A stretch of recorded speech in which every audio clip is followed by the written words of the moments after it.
This is Irish Illustrated's Instant Analysis, brought to you by the RVMH Hall of Fame, the Northern Indiana Event Center in Elkhart, Indiana. I'm Tim Prister with Drew Mentock of Irish Illustrated. And, of course, we have John Brice from Football Scoop. We spent a little bit of time with 5 Notre Dame representatives on offense. Mike Denbrock. We had Jeremiyah Love. We also had Guerby Lambert on defensive side. Gabe Rubio stepped in for Donovan Heinisch, who had a class to attend. And then Jaiden Ausberry. Let's start with Denbrock, guys. Always entertaining. Most of the conversation, of course, was about C.J. Carr and their relationship, and he was asked about the whole Riley meets and how, they blend their thoughts together. There's a board. He talks about the board. They look at that and see who likes what, and they put it all together. I thought there was some really interesting stuff about, Marcus Freeman mentioned this about C.J. Carr waving people off on sideline. He's waving off Mike Denbrock because Mike Denbrock is in his ear, and he's got it, Coach. I got it. How do you put it?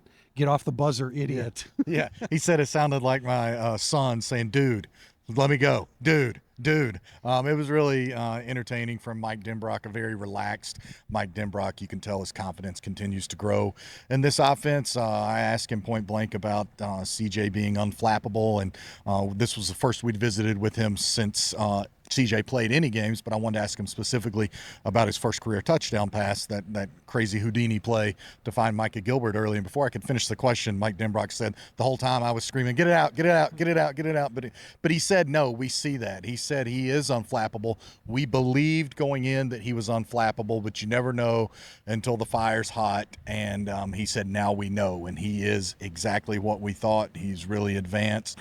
He said that he believes that this is an offense that, yes, is run first, but we can throw it over the top on you, and we're going to be able to be pretty good throwing it over the middle on you, and we're going to throw it underneath on you. You could tell Mike Denbrock stopped just short of saying there isn't much this offense can't do. Yeah, and I talked to him. It was something that I had noted in the tail of the tape, the 5-yard run that he had where it was drop 8. He rolled to his left. Riley Leonard would have panicked after a certain amount of time, but he knew he still had a clean pocket. He waited for it. When things broke down, he gave a ball fake. He ran for 5 yards, and Mike Denbrock said, yeah, that's absolutely a breakthrough for him. A little bit concerning, the interception to Jadarian Price, the pass to Jadarian Price against Texas A&M, and then the forced pass late to Jaden Greathouse. Denbrock agrees that's a place where C.J. Carr has to, in his head, say abort and live for another play.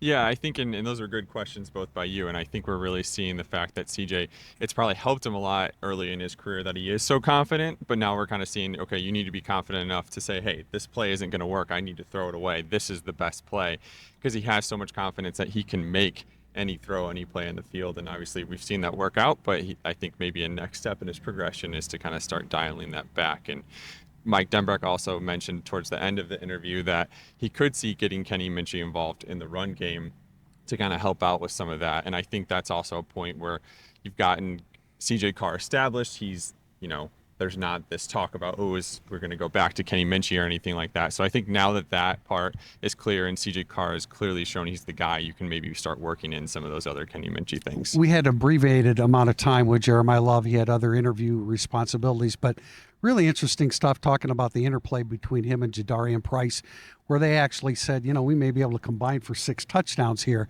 And Price had 3 and Love had 2. Price wanted to give him a chance to come in and get his 3rd. But Love didn't have his helmet with him, so he let Price go ahead and get his 4th touchdown. He initially joked, I was tired as hell. You just go ahead and handle it. He goes, no, the truth of the matter is I didn't have my helmet, so I couldn't go in. Then he was asked about how much he's lost his helmet this year and if he felt opponents were doing it on purpose.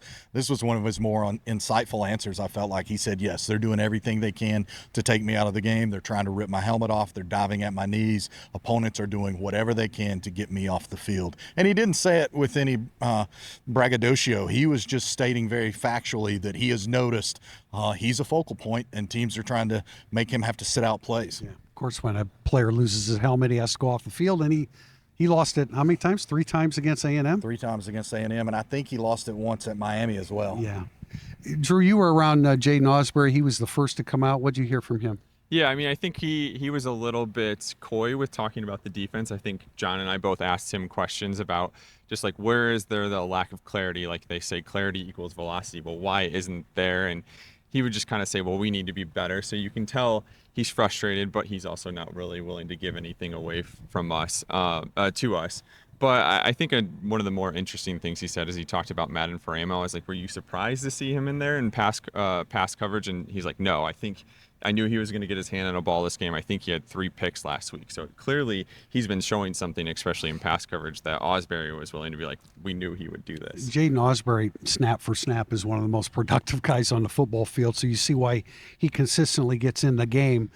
Guerby Lambert is always interesting to talk to because he's a smart guy and he has a lot of interesting things to say. And he talked about how much smarter he now is watching film because he has watched some games by himself. He's watched some games one-on-one with Emil Wagner, and he was asked, what was it like the first time you watched game film with Emil Wagner? And he said it was gibberish at first. Now I understand. And so I think that gives you an idea of what the learning curve is when a guy is absolutely brilliant as Guerby Lambert, who was a civil engineering major and now an economics major, is telling you it was hard to watch film and completely understand until spending extra time with Guerby Lambert. He says he watched the Texas A&M film, I think he said 3 times by himself, and then watched it also with Guerby Lambert. He also praised the leadership and the impact of Ashton Craig and Billy Schrouth in his development as well.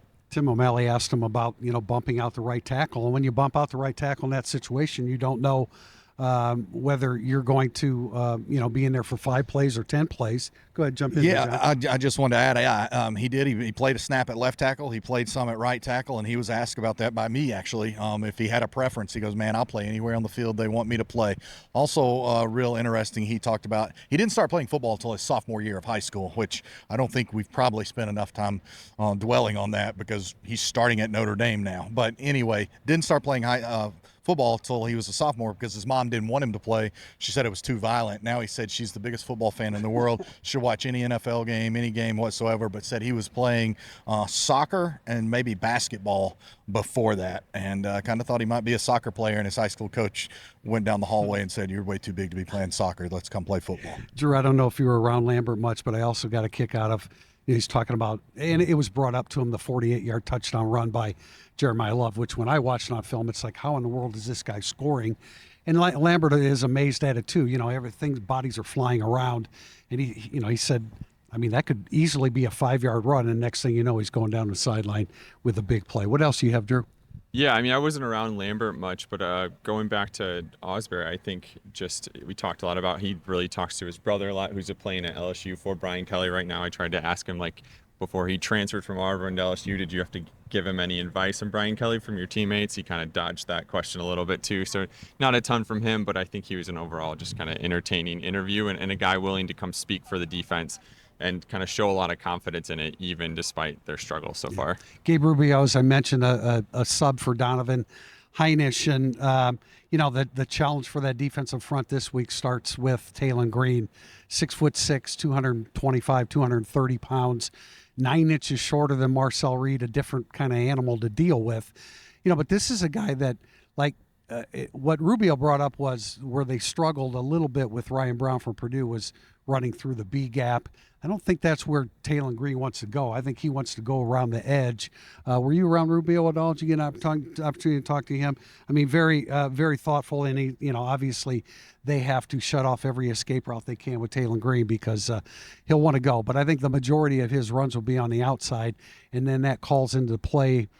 Certain your linebackers and your DBs have to peel off and come up and make a play, so that'll be a challenge for the defensive line. And we know that Arkansas is very cognizant of the Notre Dame linebackers, specifically Sam Pittman, talking in his press conference earlier this week about how much Bowen has impressed him and how much he believes Bowen can run sideline to sideline. But as Marcus Freeman said Monday, they have to keep their rush lanes. They have to keep their techniques. He doesn't want to spy full time because then that takes somebody away from coverage, and it's also somebody not rushing the passer. So it would be interesting to see how Notre Dame attacks that.